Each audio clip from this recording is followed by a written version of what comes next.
Tubes block ఉంటే parenthood black అవుతుందని అనుకోకండి. ట్యూబ్స్లో బ్లాక్ ఉంటే కూడా సైన్స్ విత్ కంపాషన్ కేర్ బేబీతో వెళ్ళొచ్చు. సో ట్యూబ్స్ అంటే ఏంటి? బేసికల్లీ ఇది ఒక ప్యాసేజ్.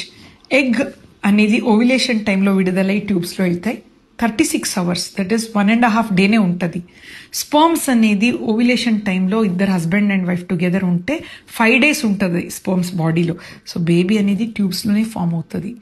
1 tube బ్లాక్ ఉండొచ్చు, 2 tube కూడా బ్లాక్ అవ్వచ్చు. కొందరికి 1 tube బ్లాక్ ఉంటే న్యాచురల్ ప్రెగ్నెన్సీ అవ్వచ్చు. బట్ 2 tubes బ్లాక్ అవుతే బేబీ ఇక్కడ ఫామ్ కాదు. ఇన్ఫెక్షన్ వల్ల బ్లాక్ అవ్వచ్చు, ఎండోమెట్రియాసిస్లో బ్లాక్ అవ్వచ్చు. ఐడెంటిఫై ఎలా చేస్తాం? HSG అని, లేదంటే SIS అని, సెలైన్ ఇన్ఫ్యూజన్ సోనోగ్రఫీ. చిన్న సెలైన్ వేసి స్కాన్లో చూస్తాం. ఒక్కొక్కసారి ఓపెన్ అవ్వచ్చు.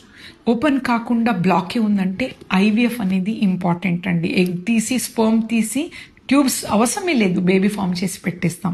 సో ట్యూబ్ బ్లాక్ ఉంటే కూడా వరి అవ్వకండి, ఒక బేబీ బండల్ ఆఫ్ జాయ్తో వెళ్ళండి. Thank you.